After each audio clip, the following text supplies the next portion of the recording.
The dust kicked up around Grace Patterson's worn boots as she knelt beside the old mercantile, carefully placing scraps of salt pork and stale bread on the ground for the three scrawny dogs that had been lingering in the alley for days. It was August 1878 in Los Animas, Colorado, and the unforgiving sun beat down on everything with a merciless intensity that seemed to drain the life from the land itself. Grace had noticed these particular strays earlier in the week, their ribs showing through matted fur, their eyes hollow with hunger. She could not stand by and watch any creature suffer, not when she had even a little to share. The largest of the three dogs, a mangy brown mutt with one ear torn, approached cautiously. Grace made soft clicking sounds with her tongue, keeping her movements slow and deliberate. The dog snatched a piece of meat and retreated several feet before devouring it. The other two, smaller and even more timid, watched from deeper in the shadows. "Come on now," Grace murmured. "I am not going to hurt you, I promise." She had been doing this for 3 days straight, using what little extra food she could spare from her work at the boarding house where she lived, and helped the elderly Mrs. Hadley with cooking and cleaning. At 22 years old, Grace had been on her own for 5 years, ever since her parents died of fever during a harsh winter. She had learned to make do with little, but she had also learned that kindness cost nothing and meant everything. A shadow fell across the alley entrance, and Grace looked up to see a tall figure silhouetted against the bright street beyond. The man stepped closer, and she could make out his features: sun-weathered skin, a strong jaw covered in several days' worth of stubble, and eyes the color of Colorado sky. He wore dusty riding clothes, a worn hat pushed back on his head, and boots that had seen more miles than most men walked in a lifetime. "That is real kind of you, miss," the stranger said, his voice rough but not unkind. He watched the dogs for a moment, then turned his gaze to her. "Those critters look like they have not had a decent meal in weeks." Grace stood, brushing the dust from her faded blue skirt. "They needed help. I could not just walk past them every day and do nothing." The cowboy studied her for a long moment, something like admiration flickering in his expression. Then, to her surprise, a slight smile tugged at the corner of his mouth. "Well, miss, if you are in the business of feeding strays, I wonder if you might feed one more. I have been on the trail for near about a week, and I cannot remember the last time I had a proper meal that was not hardtack and jerky." Grace felt heat rise to her cheeks, though whether from the boldness of his request or something else entirely, she could not say. She looked him over more carefully. His clothes were indeed travel-worn, but they were well maintained. His horse, tied to the post near the mercantile, looked healthy and well cared for. Whatever else this man might be, he was not careless with the things entrusted to him. "That is quite forward of you, mister," she said, though her tone carried more amusement than reproach. "Samuel York, madam," he said, removing his hat and revealing dark hair that curled slightly at the ends. "I apologize if I have been too bold. It is just that anyone who shows that kind of heart to animals that most folks would kick aside, well, that seems like the sort of person worth knowing. And I meant what I said about being powerful hungry." Despite herself, Grace smiled. There was something disarming about his honesty, something that made her feel less wary than she usually did around strange men. "Grace Patterson. And I suppose if you are truly desperate, I could spare a meal. I help run the boarding house on 2nd Street, the one with the green shutters. Mrs. Hadley always makes extra, and she would not mind one more at the table."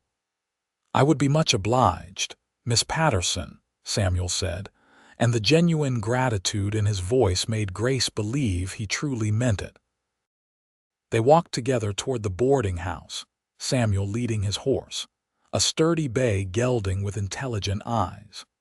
Grace found herself curious about this stranger who had asked so directly for her help, who had compared himself to the stray dogs she was feeding without any apparent shame. "What brings you to Las Animas?"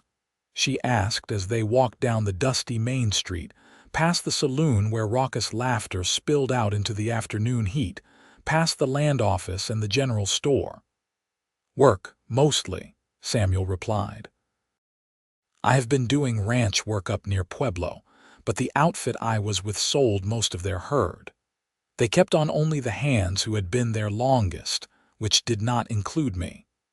Heard there might be work down this way, either on one of the ranches or maybe with the railroad. They have been laying track through these parts, and they always need men." Grace nodded.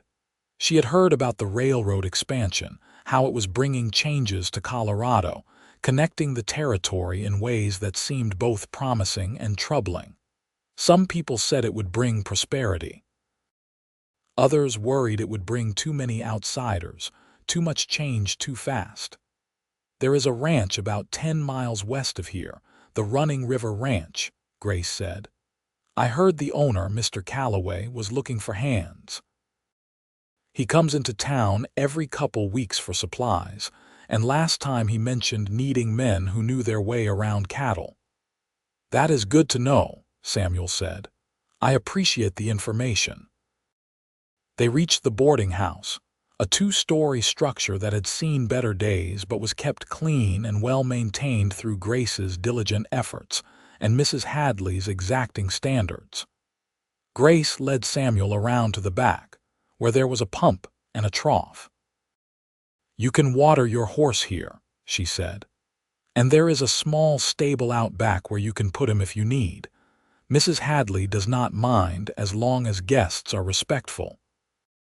Samuel set about caring for his horse with practiced efficiency, and Grace watched how gentle he was with the animal, how he checked its hooves and ran his hands along its legs to make sure everything was sound.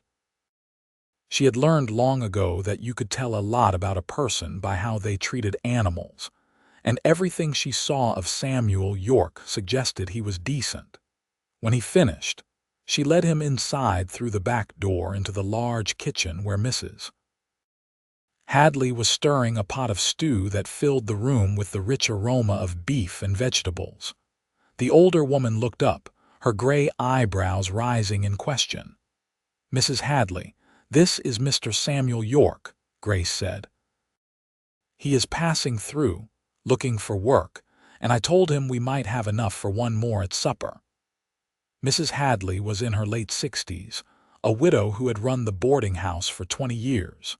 She was stern but fair, and she had taken Grace in when the younger woman had nowhere else to go. Now she looked Samuel over with a critical eye that missed nothing. "Well, Mr. York, I suppose we can manage one more," she said finally, "but I expect you to mind your manners at my table." "Yes, madam," Samuel said respectfully. "I am grateful for your hospitality." "Grace, get him some water and show him where he can wash up," Mrs. Hadley directed. "Supper will be ready in about an hour." Grace showed Samuel to the small washroom off the kitchen, where there was a basin and clean towels. "Take your time," she said. "I need to help Mrs. Hadley finish preparing the meal." When Samuel emerged a short while later, looking considerably cleaner though still wearing the same clothes, Grace was setting the long dining table in the front room. The boarding house had 5 rooms for rent upstairs, though currently only 3 were occupied. A traveling merchant, a schoolteacher new to the area, and a young couple who were saving money to start their own homestead. "Can I help with anything?" Samuel asked. "You can fill the water glasses," Grace said, gesturing to the pitcher on the sideboard. "Mrs. Hadley is very particular about how the table should look, so it is easier if I do the rest." They worked in companionable silence, and Grace found herself stealing glances at Samuel. He had a strong profile, and now that the dust of travel was washed away, she could see that his eyes were indeed a striking shade of blue. There was something solid about him, something that spoke of reliability and quiet strength. The other boarders began filing in as Mrs. Hadley brought out the food, the stew, fresh baked bread, butter, and stewed apples. Grace made introductions and everyone settled in to eat. The conversation was pleasant, mostly centered on local news and the latest happenings in town. The merchant, Mr. Fletcher, was full of stories about his travels and the various towns he had visited. The schoolteacher, Miss Warren, spoke about her students and the challenges of teaching in a frontier town. The young couple, James and Martha Keene, were excited about a piece of land they were considering purchasing. Samuel listened more than he spoke, but when he did contribute to the conversation, his comments were thoughtful. Grace noticed that he asked good questions and seemed genuinely interested in what people had to say. There was none of the boastfulness she had encountered in so many other men, no need to make himself the center of attention. After supper, while Grace and Mrs. Hadley cleaned up, Samuel helped clear the table without being asked. Mrs. Hadley raised her eyebrows at Grace in a meaningful way that made Grace blush again. "Mr. York, you have been more than helpful," Mrs. Hadley said when the kitchen was clean. "If you need a room for the night, I have one available. $3 for the night, includes breakfast." Samuel hesitated, and Grace could see him calculating in his head, probably figuring out how much money he had left and how long it needed to last. "I appreciate the offer, madam, but I should probably conserve my funds until I find work." "There is a clean spot in the stable," Grace found herself saying. "No charge for that if you do not mind sleeping on hay." Samuel smiled at her, and Grace felt something flutter in her chest. "That would be very kind, Miss Patterson. I have slept in worse places, I can assure you." As the evening shadows lengthened, Grace found an extra blanket and brought it out to the stable. Samuel had already made himself comfortable in one of the empty stalls, his saddle serving as a pillow, his horse nearby munching contentedly on hay. "Here," Grace said, handing him the blanket. "The nights can get cold, even in summer." "Thank you," Samuel said, taking the blanket. He looked at her for a long moment. "You have been very kind to me, Miss Patterson. I want you to know I appreciate it." "You reminded me that kindness should extend to people too, not just stray dogs," Grace said softly. "I think maybe I forget that sometimes." "It is easier to trust animals than people." "I understand that," Samuel said. "Animals do not lie or cheat or disappoint you the way people can." "Exactly," Grace said. She found herself wanting to stay, to keep talking to this stranger who somehow did not feel like a stranger at all. But propriety and common sense told her she should return to the house. "Well, good night, Mr. York. I hope you sleep well." "Good night, Miss Patterson, and please call me Samuel. Only if you call me Grace." "Grace," he repeated, and the way he said her name, soft and careful like it was something precious, made that flutter in her chest intensify. Grace returned to the house, her mind full of thoughts about the cowboy in the stable. She told herself not to be foolish, that he was just passing through, that she should not let her heart get carried away.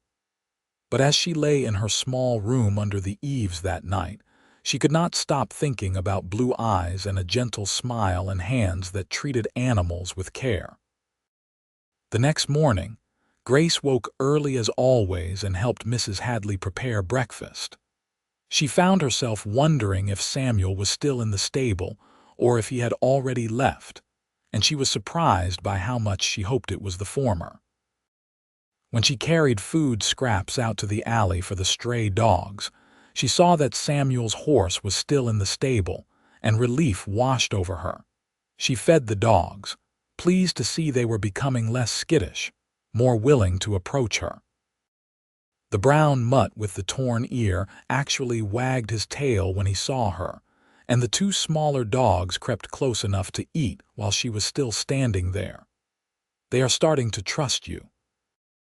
Grace turned to see Samuel emerging from the stable, his hair slightly mussed from sleep but his eyes alert and clear. "It takes time," she said, "but it is worth it to see them become less afraid."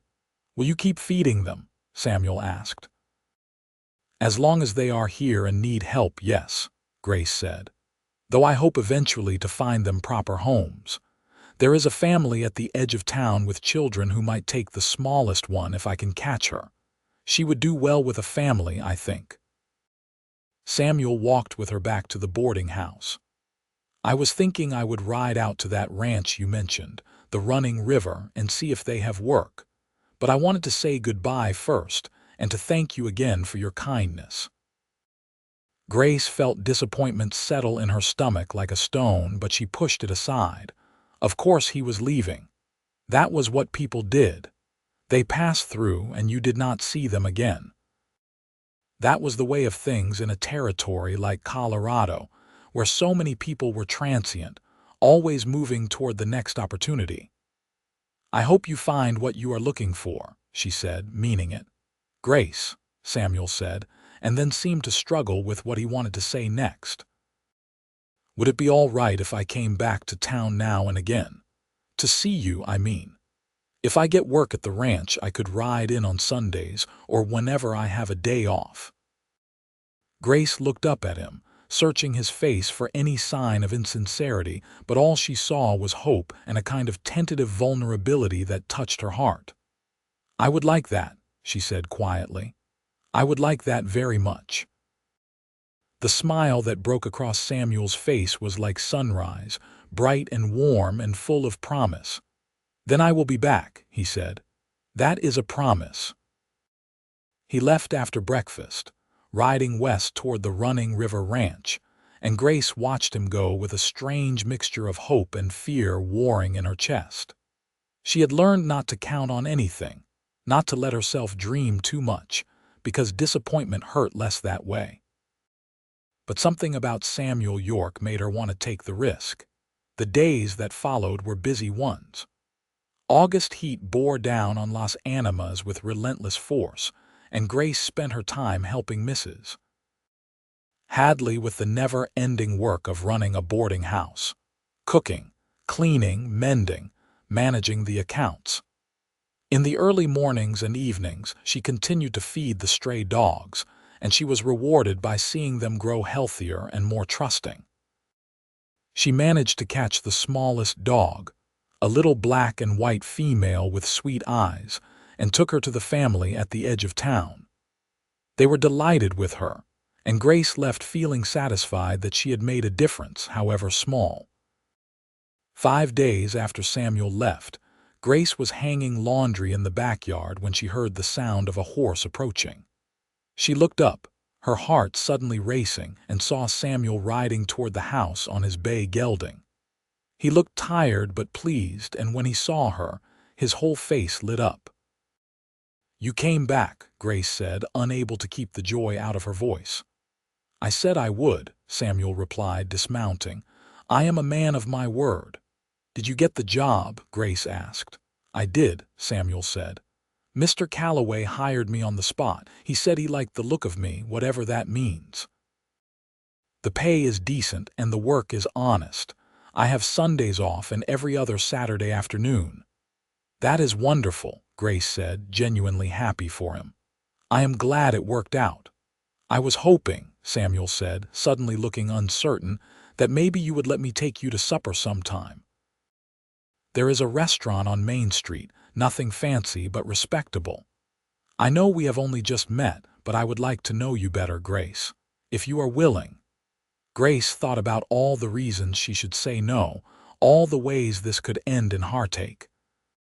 But she also thought about the loneliness that had been her constant companion for so long, about the way Samuel's presence made her feel less alone, about how rare it was to meet someone who seemed to genuinely care about the same things she did. "Yes," she said. "I would like that very much." They made plans for the following Sunday, and Grace felt a flutter of nervous excitement that stayed with her for the rest of the week. She found herself thinking about Samuel at odd moments, wondering what he was doing, whether he was thinking of her too. It felt foolish and girlish and wonderful all at once. Sunday arrived bright and clear, and Grace took extra care with her appearance, wearing her best dress, a green calico that brought out the color of her eyes. She braided her auburn hair carefully and pinned it in a neat coronet around her head. Mrs. Hadley watched these preparations with an approving smile. "He seems like a good man," the older woman said, "but you be careful, Grace. I do not want to see you get hurt." "I will be careful," Grace promised, though she knew that caring about someone always carried the risk of hurt. Samuel arrived promptly at 5 o'clock, cleaned up and wearing what were obviously his best clothes. He offered Grace his arm, and they walked together to the restaurant, a small establishment called the Frontier Dining Room that served simple but good food. Over plates of fried chicken and potatoes, they talked. Samuel told her about his life, about growing up in Kansas on a small farm, about losing his parents to a tornado when he was 19, about the years since then spent drifting from job to job, always moving, never quite finding a place that felt like home. "I think maybe I was running from the grief," Samuel said quietly. "It seemed easier to keep moving than to stay still and feel it. But lately, I have been thinking that maybe it is time to stop running, to find a place and make a life." Grace shared her own story about her parents' deaths, about the struggle to survive in the years after, about finding refuge with Mrs. Hadley and building a life that was small but her own. She talked about her love for animals, about how caring for the strays gave her a sense of purpose beyond just surviving. "I think there is nothing small about what you have built," Samuel said. "You have made a life that matters, Grace. You help people, you show kindness where many others would not. That counts for a lot." They lingered over the meal, reluctant to let the evening end, and when they finally walked back to the boarding house in the gathering dusk, Grace felt a sense of rightness she had not experienced in a very long time. "Can I see you again next Sunday?" Samuel asked at the door. "Yes," Grace said. "I would like that." Samuel reached out and gently took her hand, his rough palm warm against her skin. "I am very glad I met you, Grace Patterson. You are unlike anyone I have ever known." "I am glad I met you too, Samuel York," Grace said softly. As she watched him ride away into the purple twilight, Grace felt something shift inside her. Like a door she had kept locked for a very long time was finally beginning to open. The weeks that followed fell into a pattern that brought Grace more happiness than she had known in years. Samuel came to town every Sunday without fail, and they spent those days together, exploring the area around Las Animas, picnicking by the Arkansas River, talking for hours about everything and nothing. Grace introduced Samuel to the 2 remaining stray dogs, which she had been working to tame.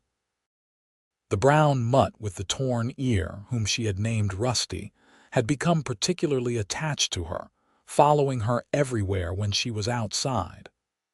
"I think you have a friend for life," Samuel said one afternoon as Rusty lay at Grace's feet, his head resting on her boot. "He just needed someone to show him that not all people are cruel," Grace said, stroking the dog's head. "He was so scared when I first started feeding him. Now look at him." Samuel crouched down and offered his hand to Rusty, who sniffed it cautiously and then, to Grace's delight, licked Samuel's fingers. "He has good taste," Samuel said with a grin. "He knows quality people when he meets them." On one of their walks through town, they encountered a drunk man stumbling out of the saloon who made crude comments toward Grace. Before she could respond, Samuel stepped smoothly between them, his posture calm but his voice firm. "The lady deserves respect," Samuel said quietly. I suggest you apologize and move along." The drunk man, seeing something in Samuel's eyes that suggested arguing would be unwise, mumbled an apology and staggered away. Grace felt a rush of gratitude and something else, something warmer and deeper. "Thank you," she said. "Though I have dealt with worse and survived." "I know you can handle yourself," Samuel said, "but that does not mean you should have to." As September arrived and the brutal heat of summer began to ease, Grace realized she was falling in love with Samuel York. It was there in the way her heart lifted every time she saw him, in the way she found herself counting the days until Sunday, in the way she felt more herself with him than she had ever felt with anyone else. And from the way Samuel looked at her, with such tenderness and admiration, she dared to hope he felt the same way. One Sunday, in late September, Samuel arrived looking serious. Grace felt a flutter of anxiety, wondering if something was wrong, if he was going to tell her he was moving on, that their time together had been pleasant, but was now over. They walked to their usual spot by the river, where cottonwood trees provided shade and the sound of water moving over rocks created a peaceful background. "Grace," Samuel said, taking both of her hands in his, "these past couple of months knowing you have been the happiest of my life. You have made me believe that maybe I do not have to keep running, that maybe I can build something real and lasting." Grace's heart was pounding so hard she could barely hear her own thoughts over the rushing of blood in her ears. "Samuel," she began, but he shook his head gently. "Please, let me finish," he said. "I know we have not known each other very long, and I know I do not have much to offer. I am just a ranch hand with a horse and some savings. But I am good at what I do, and Mr. Calloway has said there might be a foreman position opening up in the spring. I am a hard worker, Grace, and I am loyal. And I love you. I have loved you since the day I saw you feeding those stray dogs, showing kindness to creatures that everyone else ignored. I love your generous heart and your strength, and the way you see the good in things even when life has not been easy for you." Grace felt tears prick her eyes. "Samuel," she whispered. "I am asking if you would consider being my wife," Samuel said. "I know it is soon, and if you need more time, I understand. But I wanted you to know my intentions, that this is not just a passing fancy for me. You are what I have been looking for all these years of wandering, even though I did not know it. You are home." Grace felt the tears spill over, running down her cheeks, but they were tears of joy, not sorrow. "Yes," she said. "Yes, Samuel, I will marry you. I love you too. I think I have loved you from that first day, when you were brave enough to ask a strange woman if she would feed a stray cowboy along with her stray dogs." Samuel laughed, a sound of pure happiness, and pulled her into his arms. He kissed her then, gentle and sweet and full of promise, and Grace kissed him back, feeling like she was finally exactly where she was meant to be. They sat by the river for a long time, making plans for their future. Samuel wanted to wait until spring to marry, to give him time to secure the foreman position and save more money. He wanted to be able to provide properly for Grace, to give her the kind of life she deserved. Grace insisted she did not need much, that as long as they were together, she would be happy. "We will need a house," Samuel said. "There are some small places available for rent in town, or maybe we could save up and eventually buy some land, build our own place." "I would like that," Grace said. "A small house with a yard where we could have a garden, maybe keep some chickens. And Rusty would need space to run." "Of course Rusty is coming with us," Samuel said. "He is part of the family now." When they returned to the boarding house that evening, Mrs. Hadley took one look at their glowing faces and knew what had happened. "Well," she said, trying to sound stern but failing to hide her smile, "it is about time. I was beginning to wonder if you two were ever going to get around to it." "You approve?" Grace asked, suddenly worried, Mrs. Hadley had become like family to her, and her blessing mattered. "Approve," Mrs. Hadley said. "Child, I've been hoping for this since the day he first showed up asking to be fed. Any man who is not too proud to ask for help when he needs it and who treats you the way he does has my approval." The months that followed were busy and happy ones. Samuel did indeed get the foreman position in February, which came with better pay and more respect. He and Grace began seriously planning their wedding and looking for a place to live. They found a small house on the outskirts of Las Animas, a simple two-room structure that needed work but had good bones and a nice piece of land.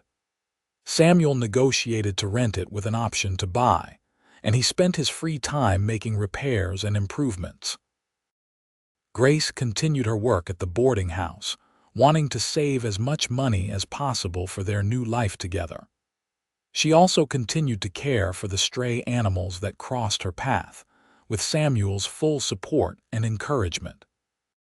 The third stray dog from that original group had eventually been taken in by the blacksmith, who wanted a companion for his lonely work. They were married in April of 1879, in a simple ceremony at the small church in Las Animas. Mrs.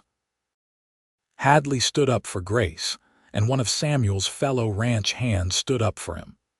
Mr. Calloway attended, along with several other people from town who had come to know and respect Grace and Samuel.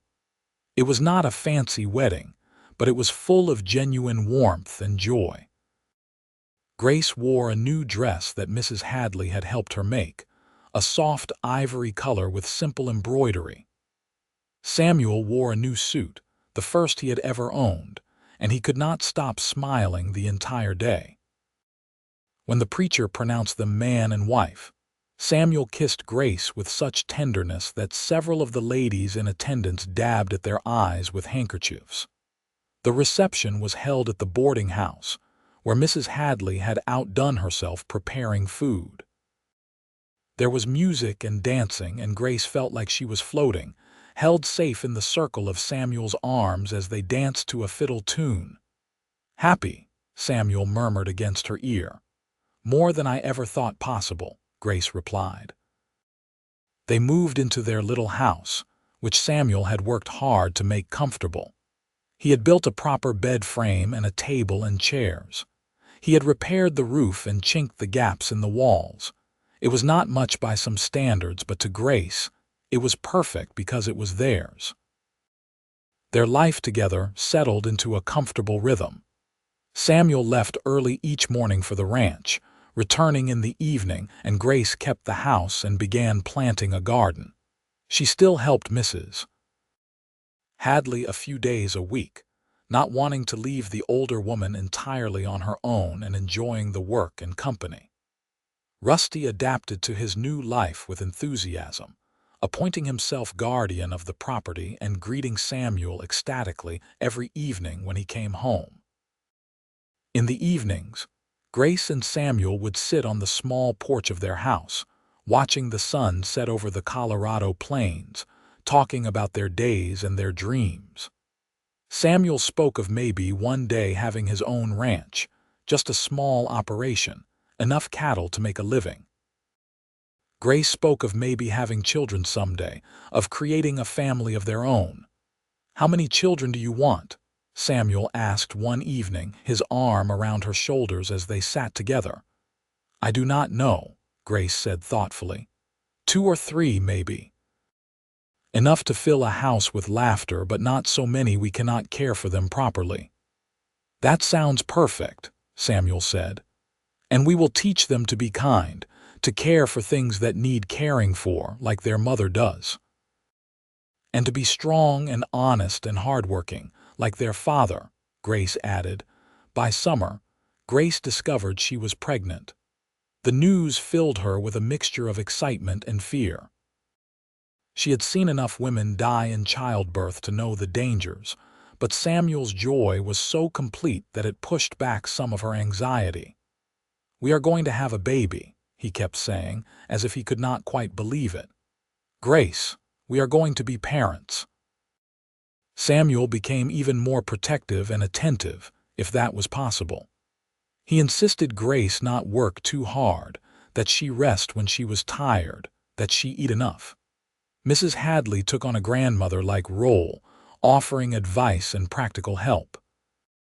She taught Grace things about pregnancy and childbirth that Grace's own mother had never had a chance to share. The pregnancy progressed normally, and as Grace's belly swelled, she found herself feeling more connected to the life she and Samuel were building than ever before. They prepared the second room of their house as a nursery, with Samuel building a cradle that he sanded and polished until it was smooth as silk. In March of 1880, Grace went into labor. Mrs. Hadley came to help, along with the local midwife, a capable woman named Mrs. Brennan, who had delivered half the babies in Las Animas. Samuel paced outside, unable to sit still, occasionally coming to the door to ask if Grace was all right. The labor was long and difficult, lasting nearly 20 hours. There were moments when Grace thought she could not bear it, when the pain seemed too much. But she drew on reserves of strength she did not know she possessed. And finally, as dawn was breaking over the plains, she gave birth to a healthy baby boy. Samuel was allowed in to meet his son, and the look on his face when he held the tiny bundle for the first time was something Grace would remember for the rest of her life. There was awe and love, and a kind of fierce protectiveness that brought tears to her eyes. "He is perfect," Samuel whispered. "Grace, he is absolutely perfect. What should we name him?" They had discussed names, but nothing had felt quite right. Now, looking at her son's small face, Grace thought of new beginnings, of the hope this child represented. "Thomas," she said. "Thomas Samuel York." "Thomas," Samuel repeated, testing the name. "I like it. Thomas York. Welcome to the world, son." The next months were exhausting and wonderful. Thomas was a good baby, generally content with his father's blue eyes and what promised to be his mother's auburn hair. Samuel proved to be a devoted father, helping with the baby whenever he was home, never complaining about lost sleep or the changes to their quiet life. Grace discovered that motherhood suited her. She loved the feeling of nursing her son, of watching him grow and change, of seeing Samuel's joy in every small milestone. The love she felt for this tiny person who was part of her and part of Samuel was almost overwhelming in its intensity. When Thomas was 6 months old, Samuel came home one evening with news. Mr. Calloway was getting older and wanted to retire. He was selling the Running River Ranch, and he had offered Samuel a deal. If Samuel could put together enough for a down payment, Calloway would sell him a portion of the ranch, about 200 acres with water rights and some cattle, and would finance the rest at reasonable terms. "It is an incredible opportunity," Samuel said, his excitement barely contained. "I have been saving, and with what we have put aside, I think we can do it. We would have to be careful for a while, Liveline, but Grace, it would be ours. Our own land, our own cattle. We could build something real for Thomas, something to pass down to him." Grace did not hesitate. "Yes," she said. "Absolutely yes. We will make it work." The next year was one of hard work and sacrifice, but also of deep satisfaction. Samuel purchased the land and cattle, and they moved from their little house in town to a homestead on the ranch property. The house was even smaller than what they had left, just one room with a loft, but it sat on land that belonged to them, with a view of the mountains to the west and good grazing for their small herd. Grace worked alongside Samuel as much as she could while caring for Thomas. She learned to help with the cattle, to mend fences, to do the 100 small tasks that keeping a ranch running required. It was exhausting work, but they were building something together, and that made all the difference. Mrs. Hadley visited often, bringing supplies and news from town. She loved Thomas fiercely and was delighted with how well Grace and Samuel were doing. "I knew you two would make something of yourselves," she said proudly. "You both have grit, and that matters more than having a lot to start with." By 1882, the ranch was doing well enough that Samuel was able to hire a hand to help with the work. They added more cattle and began to establish a reputation for quality stock. Thomas was growing into a bright, energetic toddler who loved following his father around the ranch, getting into everything with the fearless curiosity of childhood. Grace discovered she was pregnant again in the summer of 1882, and this time she felt more confident, knowing what to expect. She continued to work on the ranch until the pregnancy was too advanced, and in February of 1883, she gave birth to a daughter. They named her Margaret Rose York, after Samuel's mother and Grace's favorite flower, though they called her Maggie from the start. Maggie was a different child than Thomas had been, more demanding and vocal, but just as loved. Thomas was fascinated by his baby sister and wanted to help with everything, which was sometimes helpful and sometimes made more work, but was always endearing. The years flowed by, marked by the rhythms of ranch life, calving in the spring, branding and moving cattle in the summer, preparing for winter in the fall, enduring the cold months and starting again. The ranch prospered slowly but steadily. Samuel's reputation for honest dealing and quality cattle grew, and they were able to purchase more land, expanding their operation. In 1885, Grace gave birth to another son, whom they named William. Thomas was now 5 and Maggie was 2, and both were excited about the new baby. The house on the ranch had been expanded, now boasting 3 rooms downstairs and the loft upstairs where the older children slept. It was a far cry from the grand houses some people had, but it was home, and it was filled with love and laughter. Grace still took in stray animals when she found them, though now she had help from Thomas, who had inherited his mother's soft heart. Together, they nursed injured birds and fed hungry cats and dogs that wandered onto their property. Samuel would shake his head in mock exasperation, but Grace saw how he always made room for the creatures they took in, how he never really minded. One evening in the spring of 1886, Grace and Samuel sat on the porch of their house, watching the sun set over their land. The children were asleep inside, finally settled after a long day of play and mischief. Rusty, now old and gray-muzzled, lay at their feet. In the distance, they could see their cattle grazing peacefully. "You ever think about that day we met?" Grace asked, leaning against Samuel's shoulder. "All the time," Samuel said. "I think about how close I came to riding right past Las Animas to never meeting you. I had half a mind to keep going south toward New Mexico that day." "What made you stop?" Grace asked. "Honestly, I was tired," Samuel said with a laugh, "and hungry. And something about the town just felt like I should stop, like maybe something important was waiting for me there. I have never been so grateful for being tired and hungry in my life."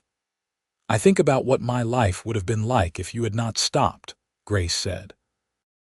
"I would still be helping Mrs. Hadley at the boarding house, which would not have been a bad life, but it would have been lonely. I would not have had this." She gestured at the ranch, at the house where their children slept. "I would not have had you." "We were meant to find each other," Samuel said. "I truly believe that. You showed me that asking for help, being vulnerable, was not weakness. You showed me what it meant to be truly kind, to care for things that could not care for themselves. You gave me a home, Grace, not just a place but a feeling. You made me want to stop running and start living." "You gave me that too," Grace said softly. "You taught me that it was okay to let someone in, to trust again, to believe that good things could last. You showed me that I did not have to face life alone anymore." They sat in comfortable silence for a while, watching the stars come out one by one in the darkening sky. Somewhere in the distance, a coyote called and was answered by another. The sound of the wind moving through the grass was like a whisper, telling stories of all who had lived on this land before them and all who would come after. "I love you, Grace York," Samuel said, "more now than ever if that is possible." "It is possible," Grace said, "because I feel the same way. My love for you just keeps growing, Samuel. Every day, every year, it gets deeper and stronger." Samuel pulled her closer, and Grace thought about the journey that had brought her to this moment.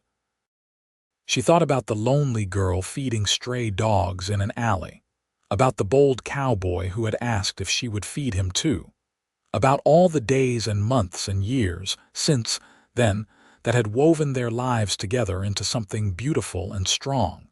Mrs. Hadley passed away peacefully in her sleep in the winter of 1887, at the age of 76. Grace grieved for the woman who had been like a mother to her, who had given her a chance when she had nothing. They buried her in the Las Animas cemetery, and Grace made sure there were flowers on her grave regularly. The boarding house was sold to a new owner, and Grace was glad that Mrs. Hadley had lived to see her so happy and settled. Life continued its steady progress. Thomas grew tall and strong, clearly taking after his father, and showed a natural aptitude for ranch work. Maggie was quick and clever, learning to read at a young age and always asking questions about everything. William was gentle and thoughtful, with a particular affinity for animals that reminded everyone of his mother. In 1889, Grace gave birth to twin girls, Alice and Emma, and the house was fuller and noisier than ever. Samuel added on another room, and they bought a larger table to accommodate their growing family. The ranch was prosperous enough now that they could afford some hired help, which made the work more manageable.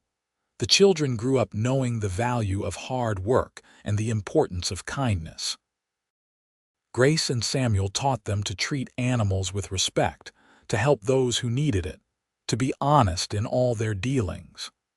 They learned by example, watching their parents work together as partners, seeing the love and respect that flowed between them. By 1895, Thomas was 15 and already a skilled ranch hand who could do the work of a grown man. Maggie, at 12, helped her mother with the younger children and the household, but she also loved to ride and work with the horses.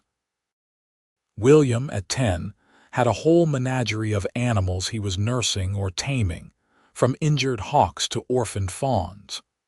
The twins, now 6, were inseparable and into everything. Grace was 40 years old, Samuel 43, and sometimes they marveled at how far they had come from those younger versions of themselves, who had met in an alley 17 years ago. The ranch was now one of the most successful in the area, spanning over 500 acres with a healthy herd of cattle and a reputation for quality that brought buyers from as far away as Denver. But more than the material success, what mattered was the life they had built together. The house was always full of laughter and love. The land was worked by hands that cared for it.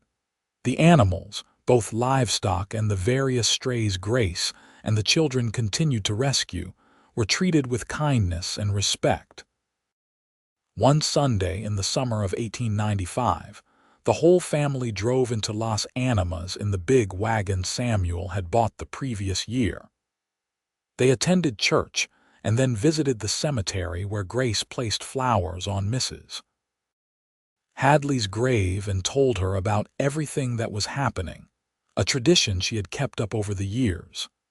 After, they had a picnic by the Arkansas River, at the same spot where Samuel had proposed all those years ago. The children played in the water while Grace and Samuel sat in the shade watching them. "You remember proposing to me here?" Grace asked. "Every detail," Samuel said. "I was so nervous." I had practiced what I was going to say for days, and then when the moment came, half of it went out of my head. "You did just fine," Grace said with a smile. "You said exactly what you needed to say." 5 children, Samuel mused, watching Thomas help the twins build a dam in the shallow water while Maggie and William splashed each other nearby. When I imagined the family we would have, I do not know if I quite pictured this, but I would not change a single thing. "Me neither," Grace said. "Well, maybe I would change the morning William brought that skunk into the house." Samuel laughed. "That was a memorable week. The smell took forever to go away." As the sun began to lower in the sky, they packed up the picnic and loaded the tired, happy children into the wagon for the ride home.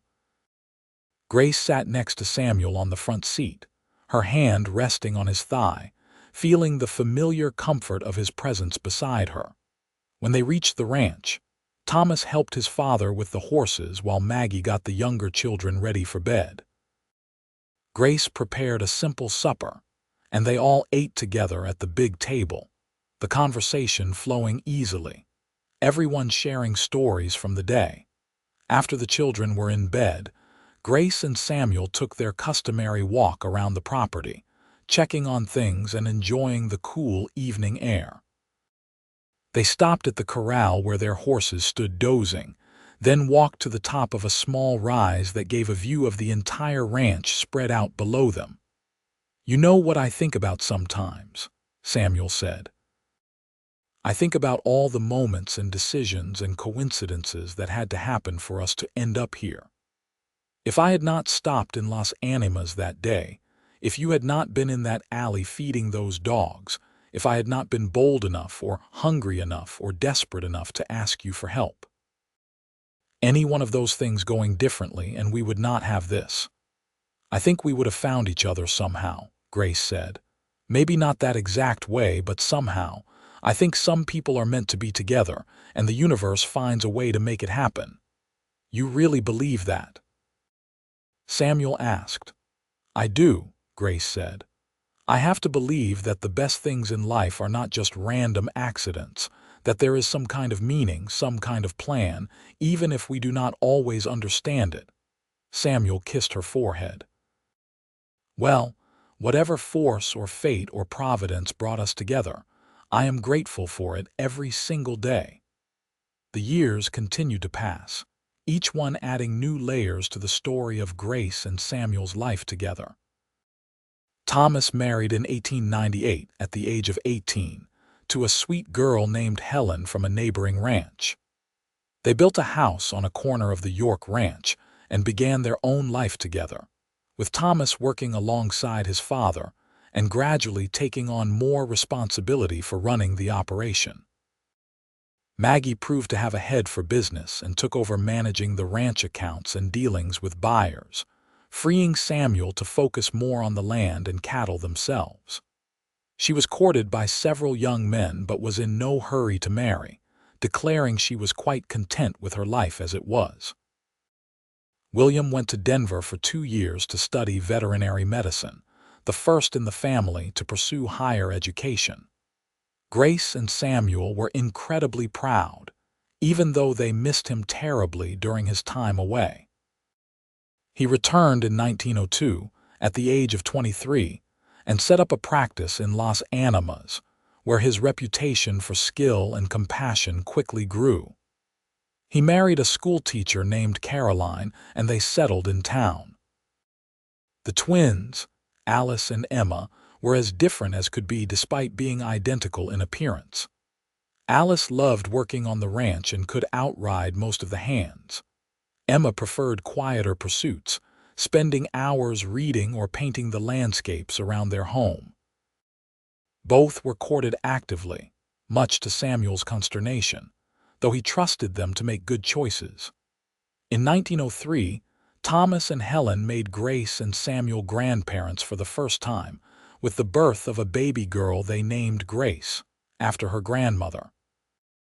Grace held her tiny namesake and felt the circle of life continuing, felt the weight and wonder of it. She was 50 years old, her hair now streaked with silver, her hands showing the wear of decades of hard work, but she had never felt richer or more blessed.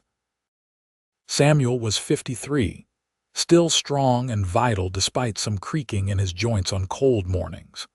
His hair had gone mostly gray, and lines etched his face, but his blue eyes still held the same warmth and kindness that had drawn Grace to him all those years ago. They had built something lasting, something that would continue beyond them. The ranch would pass to their children and grandchildren. The lessons they had taught about kindness and hard work and integrity would carry forward. The love they had found and nurtured would ripple out in ways they could not even fully imagine. One evening in the fall of 1905, after a day of helping with the harvest, Grace and Samuel sat on the porch of their home, now expanded and improved many times over the years, but still fundamentally the same small house they had started with. They were older now, slowing down a bit, content to let the younger generation do more of the heavy work. "You remember the first meal I made for you?" Grace asked. "That stew at the boarding house. I remember thinking it was the best thing I had ever eaten," Samuel said. "Though I am not sure if it was actually the stew or the company that made it so good." "I remember being so nervous," Grace admitted. "I kept telling myself not to be foolish, that you were just a stranger passing through, that I should not read anything into your interest. But I could not help hoping, even then, that maybe you were different." "I was different," Samuel said, "because I had found you. You changed everything for me, Grace. Before I met you, I was just drifting, existing but not really living. You gave me a reason to put down roots, to build something, to become more than I was." "We did that together," Grace said. "You gave me just as much. You made me believe I deserved to be loved, that I did not have to earn it or prove myself worthy. You just loved me, completely and without reservation, and that changed me. I fell in love with you the moment I saw you kneeling in that alley, being kind to animals that everyone else ignored," Samuel said. "You were so focused on helping them, so gentle and patient. And when you looked up at me, something in my chest just seized up. I knew right then that you were important, that I could not just ride on by." "So you asked if I would feed you too," Grace said with a smile. "That took some nerve." "It took desperation," Samuel corrected. "I was desperate not to lose the chance to know you. I would have done just about anything to get you to notice me, to give me a chance." "I am glad you were desperate," Grace said, "and hungry, and bold enough to ask." They fell silent, watching the sun paint the sky in shades of orange and pink and purple as it sank toward the horizon. In the barn, one of the horses whinnied. From the house behind them came the sound of voices, Thomas and Helen visiting with their children, now including two more in addition to little Grace. Maggie was in town but would be home tomorrow. William would come for Sunday dinner with his wife and their new baby. Alice and Emma lived in the house still, though Emma was planning to marry in the spring. The ranch stretched out before them, prosperous and well-tended, a testament to decades of hard work and careful stewardship. But more than that, it was a testament to love, to what could be built when two people committed to each other and to building something together. "We did good, did not we?" Samuel said softly. "We did better than good," Grace replied. "We built a life that matters. We raised children who are good people. We created something that will last beyond us." "I would not change a single thing," Samuel said. "Well, maybe that time the barn roof caught fire, I could have done without that excitement," Grace laughed. "Or when Thomas fell in the well and we thought we had lost him." "But he was fine," Samuel said. "Scared us half to death, but he was fine. They all turned out fine, better than fine." "Because they had a good father," Grace said. "The best father, and the best mother," Samuel countered. "Everything good in this life comes from you, Grace. You are the heart of this family, the center that we all revolve around." Grace felt tears prick her eyes, the good kind of tears. "We are the heart together," she said. "Neither of us could have done this alone. That is what makes it special. We did it together." Samuel pulled her close, and they sat there as the light faded and the stars began to appear, two people who had found each other against all odds and built something beautiful. They had been tested by hardship and blessed with joy, had weathered storms both literal and figurative, and had come through it all stronger and more deeply connected. In the years that followed, they settled more fully into the role of grandparents and elders of the family. The ranch continued to prosper under Thomas's capable management, with input from Maggie and regular veterinary care from William. Grace and Samuel were content to advise and help where needed, but mostly to enjoy the fruits of their decades of labor. They took pleasure in simple things, watching their grandchildren play in the yard, working together in the garden Grace still maintained, going for slow rides around the property on horses that were as old and mellow as they were. They attended church every Sunday and social events in Las Animas, where they were respected members of the community. Grace continued to rescue and care for stray animals well into her 60s, with Samuel's patient acceptance and often his active help. The children and grandchildren knew that Grandma Grace could not pass by a creature in need, and they simply made room for whatever she brought home. It was one of the things that made her who she was, and they loved her for it. In 1912, at the age of 59, Grace became seriously ill with pneumonia. For several terrifying weeks, Samuel barely left her bedside, holding her hand and praying as he had not prayed since his parents died. The whole family gathered, fearing the worst, but Grace, with characteristic stubbornness and strength, fought her way back from the brink. Her recovery was slow, but by spring she was back on her feet, though she tired more easily than before. The illness scared both of them, forcing them to confront their mortality in a way they had not had to before. Samuel became even more attentive, if that was possible, and Grace made sure to tell her children and grandchildren how much she loved them more often, not wanting to leave anything unsaid. They celebrated their 50th wedding anniversary in April of 1929, surrounded by their children, grandchildren, and even a few great-grandchildren. The whole community turned out for the celebration, held in the big barn at the ranch that Thomas had built 10 years earlier. There was music and dancing and enough food to feed everyone twice over. Samuel and Grace stood together, looking out at the crowd of people whose lives they had touched, the family they had created, the community they had helped build. Samuel was 73 now, Grace 70, both showing the marks of long lives well lived.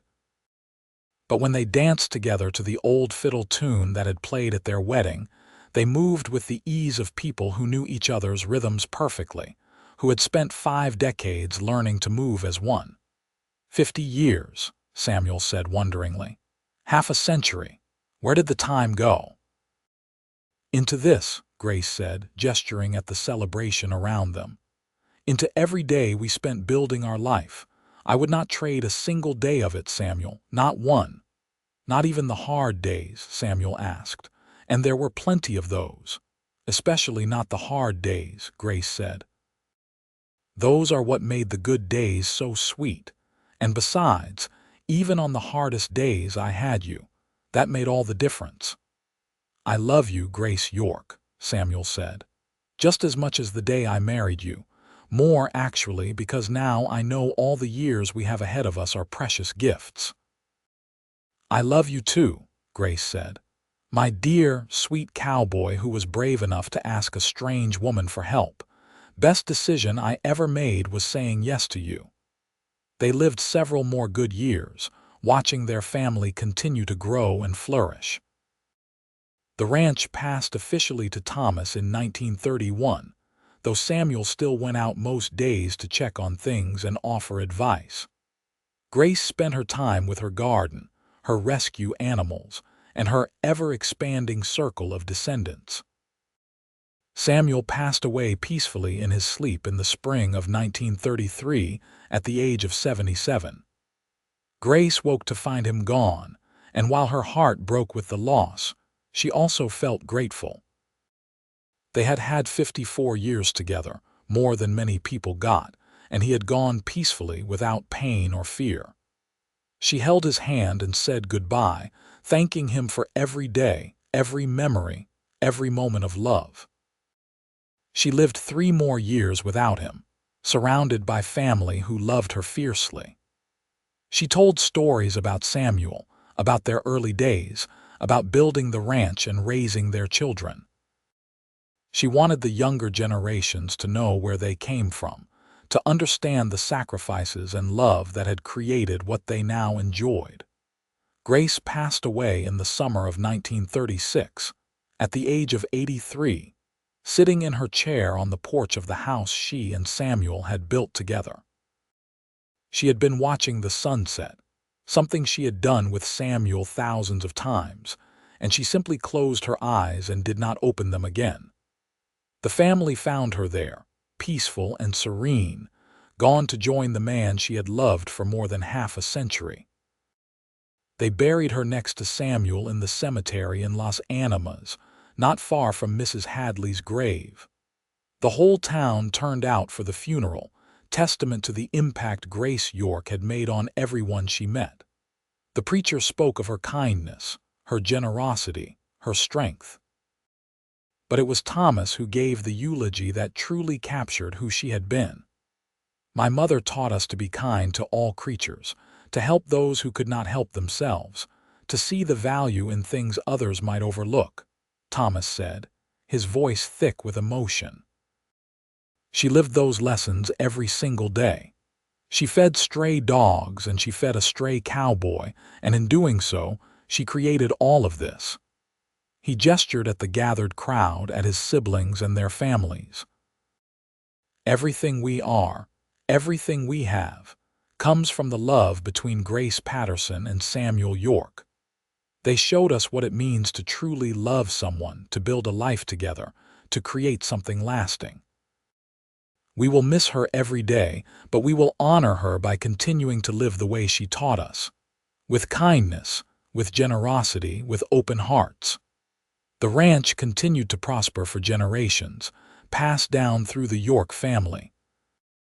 The story of how it all began became family legend, told and retold to each new generation.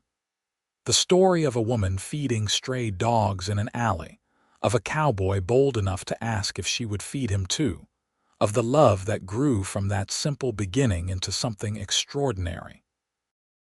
In the old family Bible that was passed down through the generations, on the page where marriages were recorded, someone had written in careful script below Grace and Samuel's names. They found each other when they were both lost, and together they built a home. Their love was the foundation of everything that came after. And on the wall of the ranch house, in a place of honor in what was now the formal living room, hung a painting Emma had done late in life. It showed 2 figures sitting on a porch at sunset, their silhouettes outlined against a brilliant sky. They were holding hands, leaning into each other, and even in silhouette, you could see the love and contentment radiating from them.